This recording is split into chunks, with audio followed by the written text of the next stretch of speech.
Welcome to Akron Community Voice, a partnership with Be Me Akron and BUpodcasting.com. Now here's your hosts, Kat McDaniel and Ace Epps. Hello, and welcome to Akron Community Voice, a show brought to you by BU Podcasting.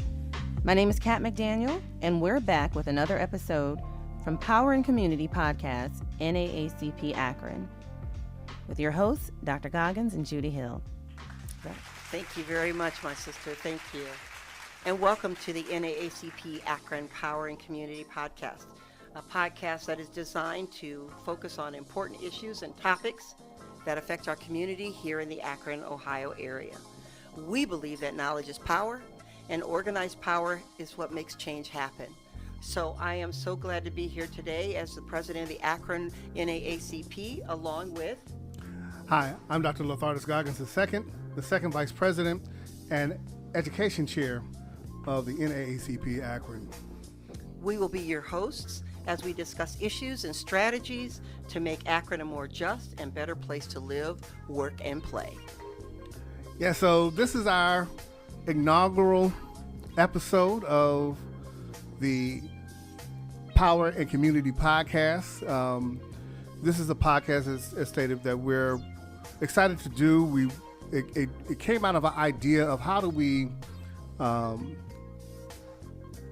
provide an opportunity for people to learn about what the NAACP does, what are some of our focus, but also, particularly here at the local level, what are some resources and that can make change happen, right?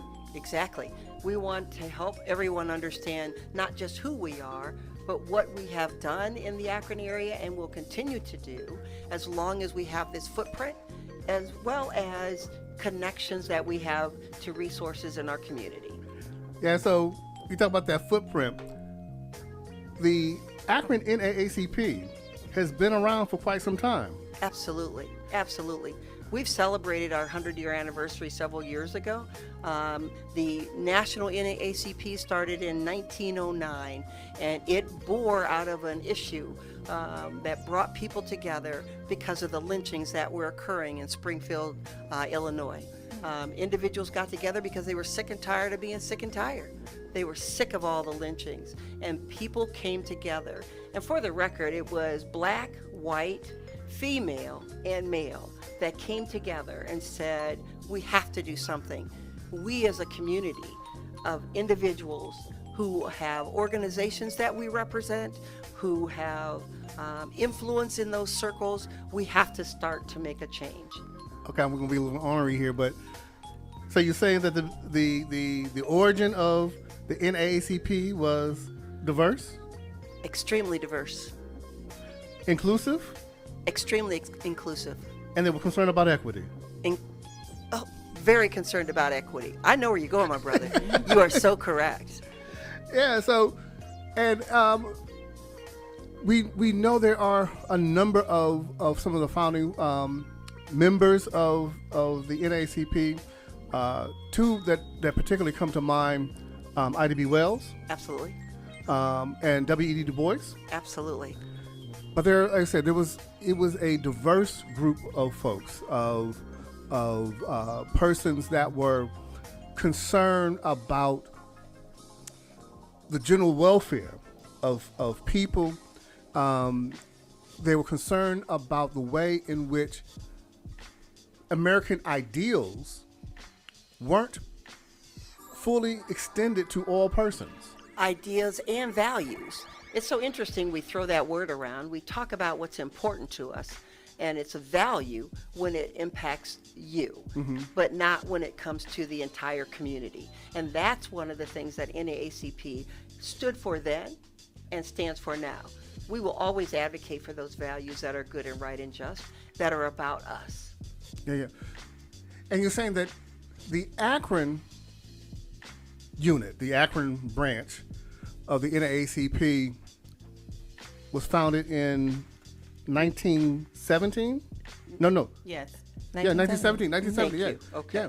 So that's less than 10 years from the organization So, it's so interesting that there are other organizations that started around the same time because NAACP, along with our fraternities and sororities and other organizations, the Urban League, all around that same time period, folks were starting to realize that we've got to do something. Back then people say, oh, we were more unified in our message and in our voice. No, we all had different paths that we took to get to the same place. And that was about us all being a part of this American dream, right? And so, yes, the Akron branch, Akron, bless its heart, small but mighty, still had a voice. And they utilized that voice in a way that said, locally as well as nationally, we matter. I'm smiling because it comes again to mind, and you've heard me say this before, that Akron is the place that you get both Sojourner Truth, John Brown, the Garveyites, right? And in 1917, the NAACP. But you also, in 1925, when the Ku Klux Klan had the largest march on Washington, D.C. at the time, the large contingent was from Akron, Ohio. Absolutely. And they were also the largest member, or the majority of the members on our school board. Wow. That history is real. Right.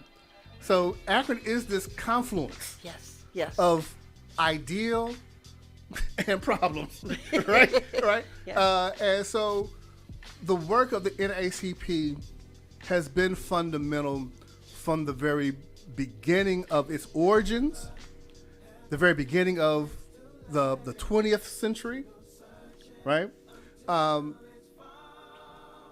And so when we think about what the NAACP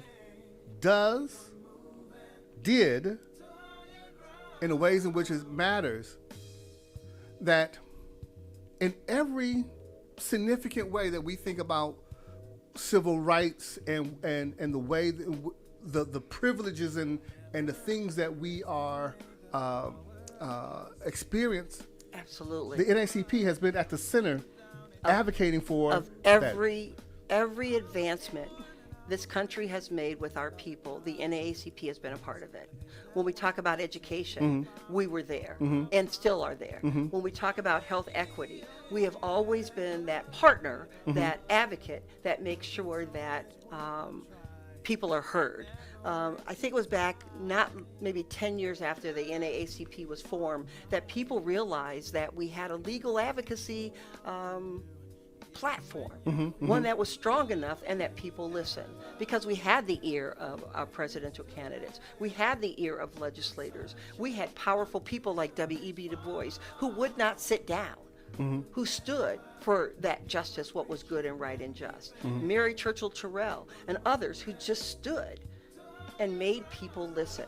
It's pretty powerful when you think of the individuals and the leaders that have come out of this movement, and some that are well known and some who have not been well known. The March on Washington that Dr. King led, it was in essence the active arm of the NAACP. It went from legal and advocacy to we got to do something. We have to do more. And so that was the first time that people really saw the masses coming together. Bayard Rustin was one of those organizers. They don't talk about him as much, but he organized and made sure that people were there.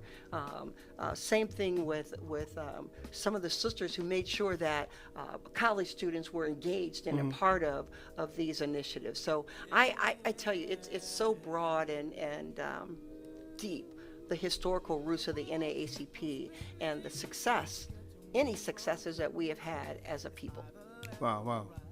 Well, I mean, I do have a few questions because as you guys are going about, I can remember the times, I want to age myself, but coming up in the 80s, and for me, hearing about NAACP back then, a lot of people would say NAACP, you know, and so it was such a strong force when we were hearing, as far as like advocacy or protesting and things like that. And I'm just wondering right now, what are your current top priorities nationally and locally for NAACP? Wow, where do we begin? Would you like for us to start on a national level? Yes. Nationally, we still continue to look at civil rights because, no offense, in America, if you don't talk about civil rights and keep it at the forefront, they'll continue to play the games that they're trying to play right now. To talk about Project 2025, I don't even want to give it airtime, but let's be truthful, folks. They've been playing the long game with that strategy. The Heritage Foundation knew that there was going to come a time when they could implement all of their strategies, and so they played the long game. The NAACP has been playing a long game for a long time. Our problem is we get complacent, and when you get complacent, stuff like Project 2025 creeps in the back door, and that's what we're facing right now with that. So civil rights will always be our number one initiative, our number one action item when it comes to all of us having access to everything that is good and right that we deserve as Americans. And so under that large umbrella of civil rights, the priorities become race and justice, the ways in which race and racism intersects with justice, what it is that we should, by the nature of our citizenship, have access to, right? Inclusive economy. We advocate and litigate, right? That it's very unique. The NAACP is a national organization. One of the things that particularly recently, they made very clear, this is not a collection of individual local organizations. This is one organization. That's right. That is national, that has one board, one policy making unit, that has a national staff, and each local unit is an extension of that national organization, right?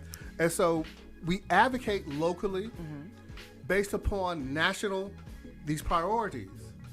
And then as collectively, as things are known, this is going on over here, this is going on over here, this is going on over here, we can see a national trend, a systemic trend, and the national will then take it up at that systemic level, right? Wow. There's an education innovation is a priority. Health and well-being, policy and legislation again, right? Because we know things, if it doesn't get written down, it doesn't become a law. Yeah. It's nice, it's cute, but it doesn't change the reality, right? And isn't that where we are right now? Oh, very much so, right? So that's a whole nother discussion. Yeah, right. Yeah. Environmental and climate justice, which was a relatively new focus, because we know how environment and the ways in which we have been situated, the ways in which our communities have often been put, or that's where they will put the questionable land use kind of stuff. Let's just keep it simple. Let's look at liquor stores. Yeah. How many liquor stores do you know in certain sides of town? Right. Right? We recognize that zip code makes a big difference. Yes. But all of that has to do with exactly those same issues that we're talking about. Where food is, the high quality food deserts, right? All that kind of stuff. So that's all. And then the next and probably arguably the most important of these is next generation leadership. Yes. Yeah, that's what I was going to get into too. When I look at the NAACP local and national organization, it's basically, to me, one tree, many branches, right? So it's all working together. But I wanted to know, how are you engaging the youth? Because I do know you do have a lot of initiatives, but how can we get more people involved? Because for me, and if I look at it like this, I knew NAACP had a huge footprint. And then for somewhere around the 90s, I feel like somewhere around the 90s, early, I wasn't hearing so much about it, and it just kind of felt like the presence wasn't as strong. And how do we get that back? Because obviously we know that it's very well needed in our community. Don't forget, during the 90s, and that's that time of everybody feeling like kumbaya, I've made it. I have a piece of the American dream. I don't have to worry about. And unfortunately, while we were comfortable, they were trying to figure out ways to silence us even more, because they recognized that women, African American women, we were taking our place in the boardrooms. We had more voice at the table. They recognized, and I think it's been strategic, have been able to minimize the voice of our African American males, right? And so looking at where they are and some of the things that we have been able to do as a culture, they were playing their game of, oh no, we've got to stop this. And we were like, oh, we've arrived. Yes. We can get the car, we can get the job, we have this. Why do we need organizations like the NAACP? Right. And I honestly felt like in that time it was a big kumbaya, but somewhere along there it began where we were so proud of our blackness, but at the same time we didn't want to seem too black, too That's woke. right. And I feel like the NAACP was associated to being black, being woke, and it was just kind of from what I've seen, from the outside looking in. They're a part of the fabric of this country. Yes. The NAACP, along with other organizations, they were getting the funding. They also were complacent. They also had resources. And so everybody felt like we were making a difference. We were moving ahead and moving strongly. And you know what? Because people invite you to the table doesn't mean they give you a voice. And somewhere in that time period, I think everybody was starting to realize we're being played. But for us, and within every social determinant of health, we are at the bottom of the rung. For us, because it takes us so much longer to recover, it's always impacted us more. I think, and to your point, we became victims of our own success. That's right. Oh. That as we moved the needle, as we fought for and won the right for social mobility, and were fought for representation, and people were invited to the clubs that they'd never been invited to.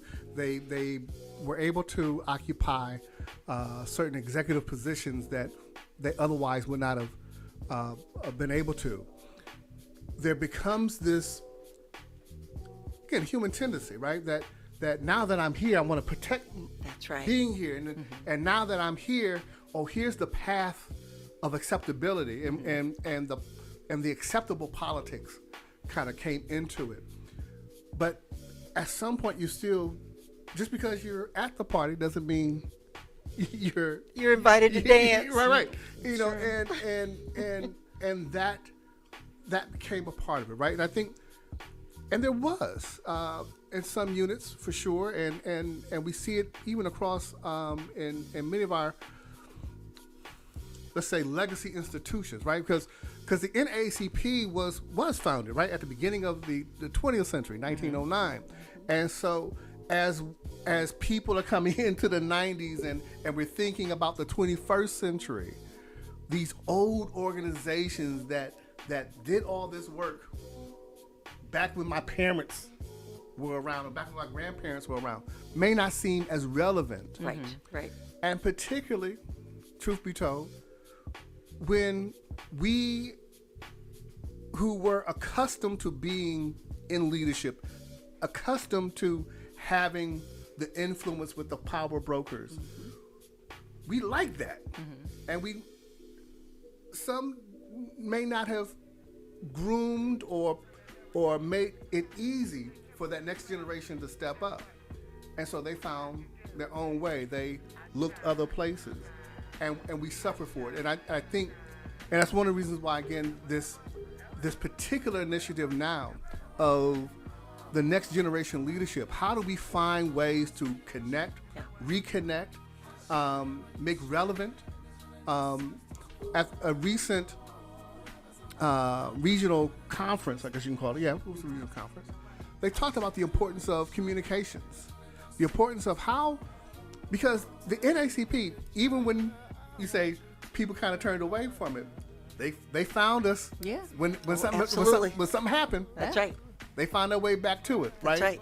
And so that's what we do, right? But we have to do a better job in communicating Yes. the work of the NAACP.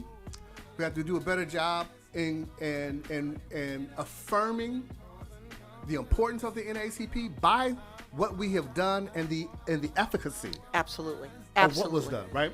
And so, frankly, this is one of the reasons why we're doing this podcast. Yeah. This is one of the reasons why we want to get information out about what's important, what are the issues going on in our community, and then what are some of the resources that are available.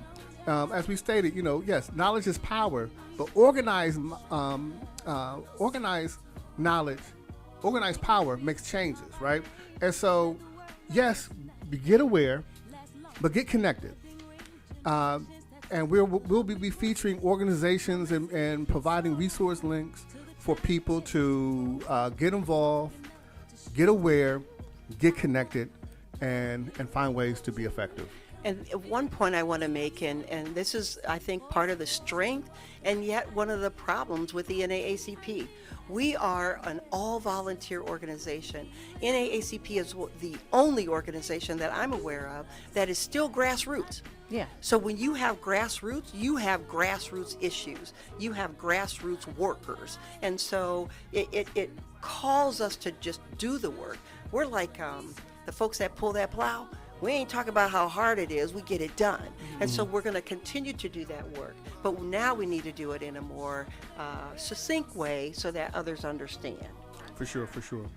And so we want to thank you for joining us in this powerful journey through the past and present of the civil rights here in Akron. Remember, civil rights are not just history. They are living, breathing, and a movement that needs your voice and action. Let's honor the legacy by continuing the work for justice and equality. I'm with Judy Hill. My name is Dr. Lathardas Goggins II. Together, we remain vigilant, informed, and engaged. The fight for civil rights continues, and Akron's future depends upon it. Until next time, keep pressing forward. Peace. You can view this and other episodes on the NAACP Akron YouTube channel or listen and subscribe to NAACP Akron Power and Community Podcast wherever you get your favorite podcasts. Again, my name is Kat McDaniel. I'd like to thank you again for joining. See you next week. Check out the BU Podcasting community at BUpodcasting.com.